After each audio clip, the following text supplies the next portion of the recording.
Celui qui me parlait avait pour mesurer un roseau d'or, afin de mesurer la ville, ses portes et sa muraille. Apocalypse 21:15.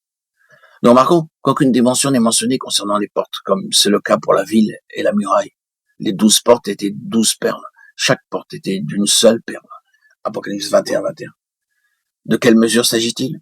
Je crois qu'il nous faut aller aux paroles du Seigneur dans l'évangile de Matthieu. Étroite est la porte, resserrez le chemin qui mène à la vie, et il y en a peu qui les trouvent. Matthieu 7:14. Il s'agit d'un choix.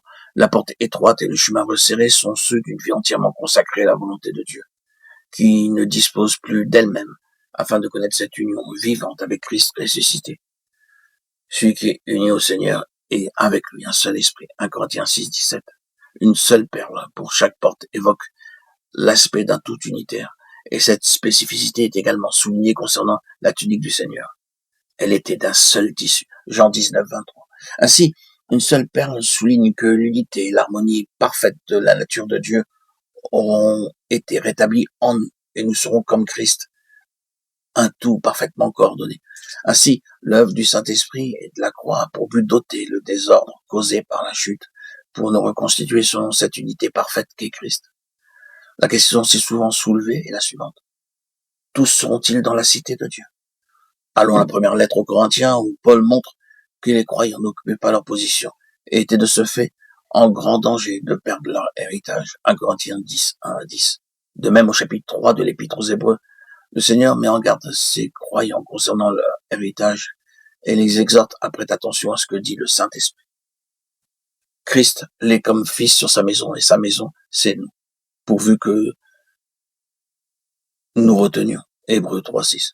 Ce qui signifie que nous pouvons ne pas être de sa maison. Il est possible d'entrer au ciel sans être pour autant dans la sainte cité. Nous sommes constamment exhortés à avancer, à ne pas nous arrêter.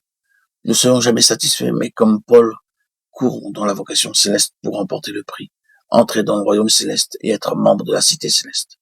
Dieu ne bâtit pas des systèmes, mais son Église. Et ceux qui marchent dans la vocation la bâtissent avec lui. Notre Seigneur fut un mystère pour les hommes. Ils ne l'ont pas connu. Il y a quelqu'un que vous ne connaissez pas qui vient après moi. Jean 1:26. Et l'Église est un mystère. Christ a été un grand inconnu, et l'Église l'est aussi, parce qu'elle est sur une base céleste. Inconnue des systèmes, l'Église est sous le gouvernement des cieux. C'est pourquoi elle n'est pas connue des églises. Éphésiens 3:4. Ceux en qui Christ a son trône avanceront et ne s'arrêteront pas à ce qui est moindre que l'implénitude de Dieu. Ils seront une partie de cette cité qui sera éclairée de la gloire de Dieu. Apocalypse 21:22. Il mesura la muraille et trouva 144 coudées, mesure d'homme qui étaient celles de l'ange. Apocalypse 21:17.